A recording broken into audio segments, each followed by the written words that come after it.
Hello and welcome to Homemade. I'm Chef Krista. I am very excited that you're joining us tonight. We are going to make a very cozy, very comforting and delicious tomato soup with crunchy grilled cheese, a little bit different because today we're going to be using some crackers to make really herby, really crispy grilled cheese. This is going to be a class that hopefully inspires you on those nights that you feel like, well, I'm not sure what to cook. So we're going to really amp up the flavor by roasting all our vegetables first and then simmering them away. We're going to add in a couple of surprise ingredients that make it extra delectable. And then we're going to make these fun little grilled cheese toasts. But today we are sponsored by Breton Crackers, and they've asked us to highlight, what is great about our crackers. Besides just sprinkling on the soup, we're going to elevate them a little bit, and we're going to turn them into sort of cheesy, herby toasts. Today I am accompanied by the lovely Chef Amy back there. She's going to answer the questions in the chat. Hi, Chef Krista. I'm so glad to be here with you today. It is so great to have you, and great to have this opportunity to do something a little bit different with our tomato soup, such comfort food.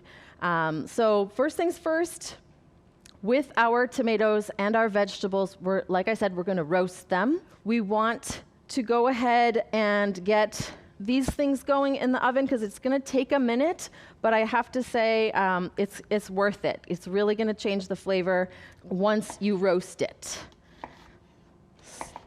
So as we do this, we're not getting fussy with our cuts. We are just going to go ahead and put them sort of chunky because this soup gets blended. So don't worry about the cuts on your vegetables. We have a whole onion and then the carrot peels. So 2 carrots are going to go in. I like to peel them.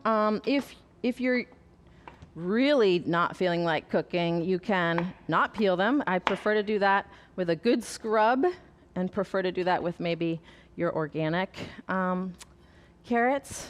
But we're going to, yes, you can use those tops in your stock.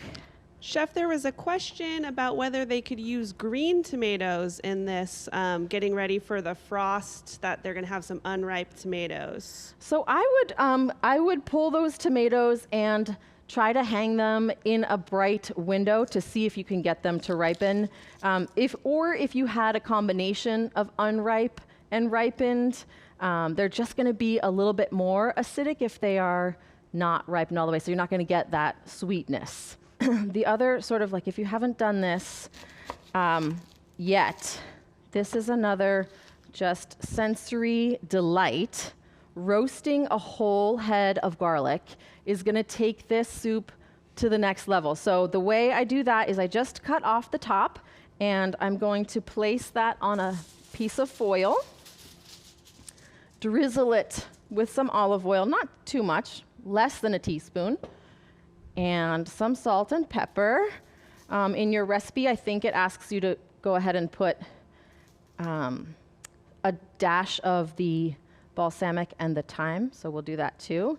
This just brings out a little richness. And then I like to make this little packet. We're not going to do a swan or anything. We're going to make this into another tightly closed, sort of following the shape of the bulb itself and creating an airtight little package. So that's going to also get roasted. And then we have all these beautiful tomatoes. So when we're shopping for tomatoes, you can use aroma. The Romas are typically a sauce tomato. Sometimes the Roma is the most affordable, and you're going to use about 2 pounds. So maybe that's why you're going to use the Roma. Go ahead and just quarter them. Another question, Chef. Yeah. So you drizzled on the garlic, and someone said, what was the last thing that you drizzled on the garlic? That was something that was darker? So, yeah, that's optional. I like it for flavor. It's balsamic vinegar. And we're going to put that as well onto our vegetables. It just deepens the caramelization, and it adds a little bit more, little oomph to what we're roasting.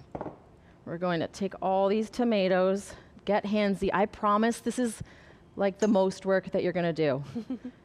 You're going to do this and a bowl for the soup itself, but otherwise you're not doing a lot of work. All the work happens in the oven. Okay, so over this, we have about 2 tablespoons of olive oil, and we have a little bit of thyme and smoked paprika, another flavor enhancer that you may not guess that it's in there, but it really helps bring out that roasty flavor, the smoked paprika. Of course, a generous amount of salt. Most of the bad salt in our diet comes not from the home cooking that we're doing, but it comes from the prepared and preserved food. So feel free to add the salt as you wish, and we're going to taste as we go, salt later on. And then here again is our magic ingredient, that balsamic. So I'm going to put that in there as well. Give that a toss to coat everything. Nicely coated. It's okay if it breaks up, because remember, we're going to blend this. I'm going to put this on a sheet pan. You can put this on an olive oil coated sheet pan, or you can put this onto a parchment lined sheet pan if you're looking for less cleanup, which I always am. And that is going to go in like that. Make sure you get all of that goodness over the top. And then you want to, when you're roasting, you want to make sure that there's some space between the vegetables. Doesn't matter where they go, where they land, but you want some space between them, otherwise they'll just end up steaming. And we might get a little bit of shrinkage from that. Look at how gorgeous those tomatoes are. Isn't that amazing? They're ready to go into a 400-degree oven. When I roast any vegetable, I start at 400. Maybe I crank it up to 425, but that's a pretty good standard vegetable roasting temperature. So our garlic in its cute little bundle is going to go in, and our tray full of tomatoes are going to go in. Are there any questions about this step that we just did here? Yeah, there's a question about maybe using Worcestershire sauce instead of balsamic. Do you think that would work? Yes, I think that would totally work. And Worcestershire sauce is another one of those sort of flavor enhancing, can't put your finger on it, great ingredient to use. So you can definitely use that. And it's only a little bit. I think it's a tablespoon. So Worcestershire sauce is a great alternative. All right. Now we're going to get this in the oven.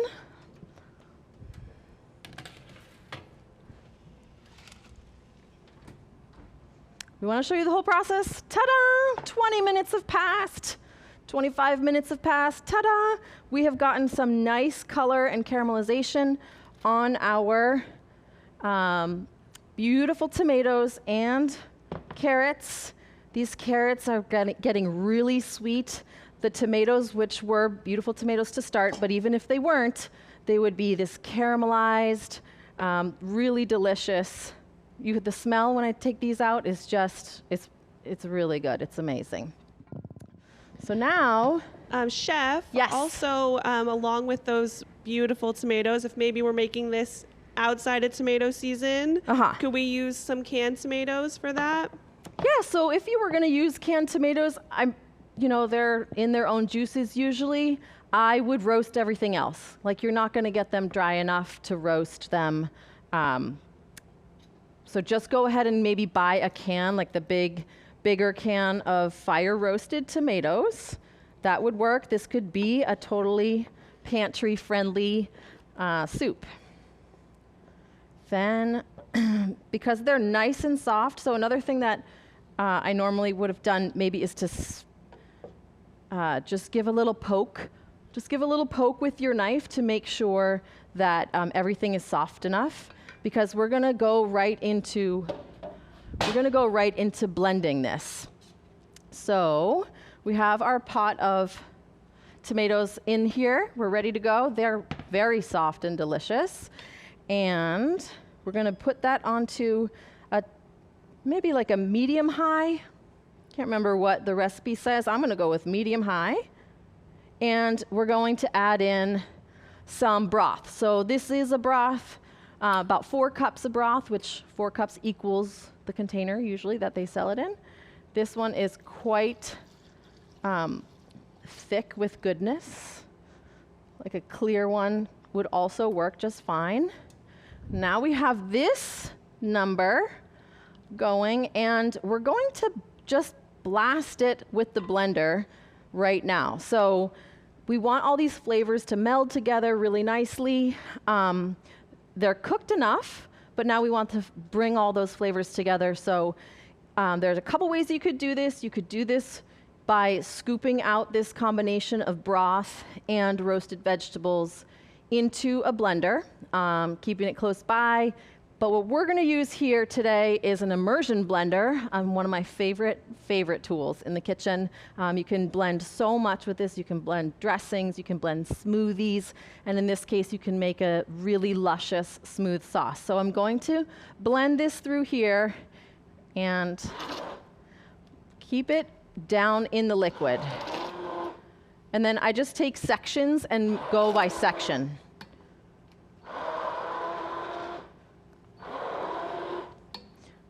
And then before we get too far along, so one thing I will say is never stick your finger in here to clear this out. Never touch it with your finger to clear it out. I'm gonna set that aside for a second because we are missing one of our other secret ingredients is our garlic, our roasted garlic. So the cloves themselves turn this really dark caramelly brown, and we're gonna just put them in whole like that.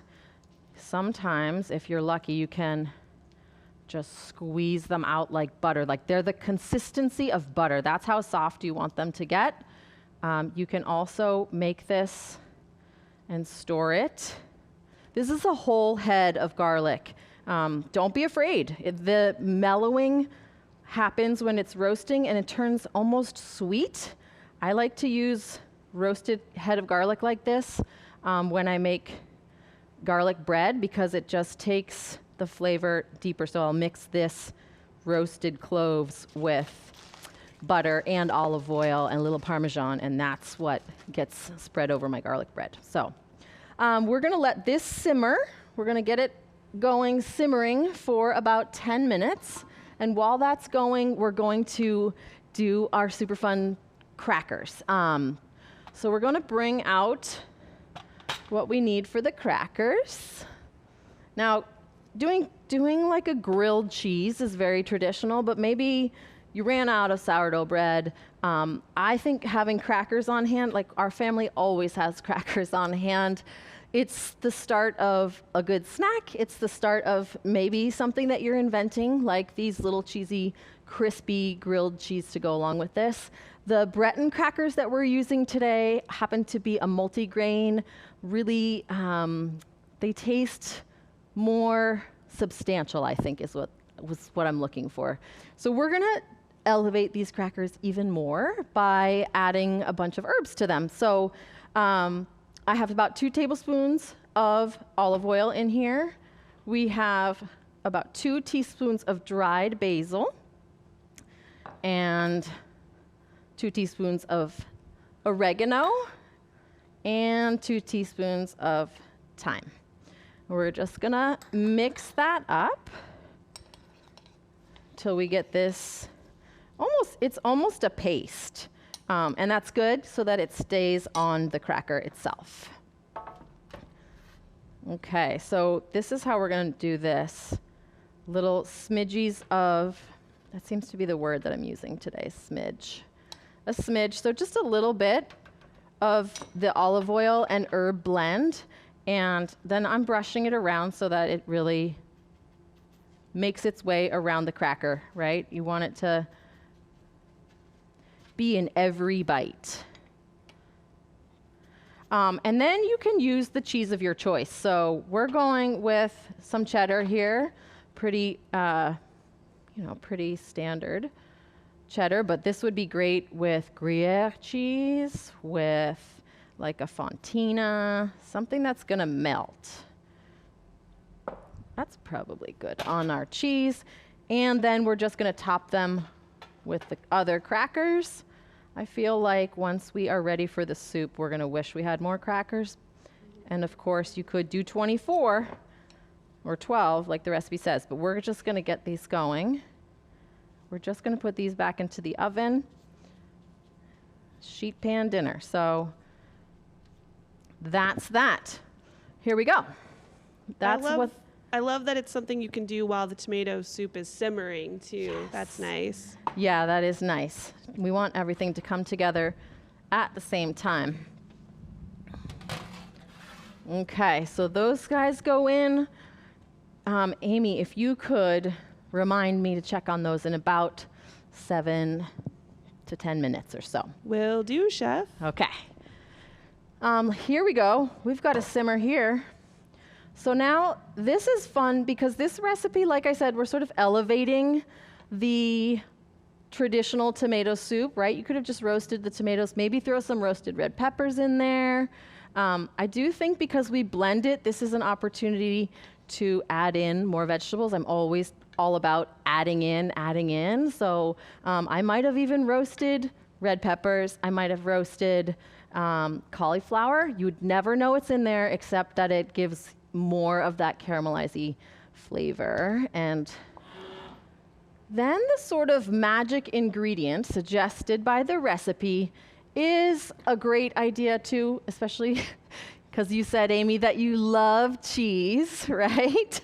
So guess what? We're going to add in some goat cheese, and it's going to just give the tang and the acidity of the tomato and then the creaminess of the goat cheese. So it's only about like 3 ounces. It's not a lot of goat cheese, but you can put goat cheese into the soup directly, and then I'm gonna save a little bit to top the soup at the end. So we've got some goat cheese going in there. So I'm gonna blend this to get that goat cheese distributed through here. And we're getting smoother, and I can definitely smell the goat cheese in this soup. It's just giving it a whole other vibe. So we're gonna just taste. What I didn't add to this yet is any salt and pepper. So I haven't added that. That was definitely on the vegetables when they were roasting, but we're gonna taste it right now. Okay. I like it. I like it a lot. It could definitely use salt, and it's gonna get salt from the cheese when we finish it. And then if you found it too acidic, if you tasted it and you were like, ooh, that's like too much acid from the tomatoes, you could go ahead and add in just like a little teaspoon of sugar to balance out the acidity of the tomatoes. But that's another reason why there are carrots in this soup, because we have that natural sweetness from the carrots. So I'm gonna turn this down and let it simmer a little bit. So the other thing we're gonna do to elevate this recipe is we're gonna make a little basil oil. So, maybe you're a basil fan like me and you just wanna add basil to as much as you can, which is great. So I'm trimming those off. And I have a little bit of olive oil over here. We're just gonna, you could bash this up in a mortar and pestle if you'd like. I'm gonna leave those for the end. But we're just gonna make some ribbons. You do want to get the cuts, make some cuts in it so that you're exposing all those good flavors inside to that, to the olive oil. So we're just gonna steep this like a tea almost. Okay, so because we want this to just really be like an infusion, we want to steep it. So we're not going to bring this to a boil or fry it or anything. We're just doing a gentle steeping, okay? Oh, goodness. Look at these guys. Okay, so we have made the crackers into, something else. Can you see this? Yeah. Oh my, look at that crispy cheese. Look at that crispy cheese. This is where I wish we had smell-o-vision, because it's like crispy. It's a frico, if you've ever had that, those crisps. And I'll show you the underside of this beauty, right? So the cheese has come out and like gotten golden brown all around the edges of it. It's so, it smells so delicious. And the herbs, they're gonna be what also falls off into our soup. It's gonna be delicious. So I'm gonna make you a bowl and me a bowl. We did get it to a nice, smooth consistency. And we have that lovely bowl of soup. Maybe some crumbles of the goat cheese make an appearance to let you know that that's what you're tasting in there. I'm gonna just put these into our, whoops.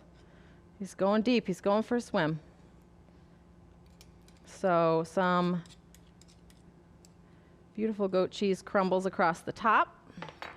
And then I am looking for a spoon for our basil oil. Like if you were doing this steeping, it's on medium low right now. If you're steeping this at home, I would go ahead and give it a good 15 minutes. Again, not boiling or anything, just steeping, 15 minutes steeping.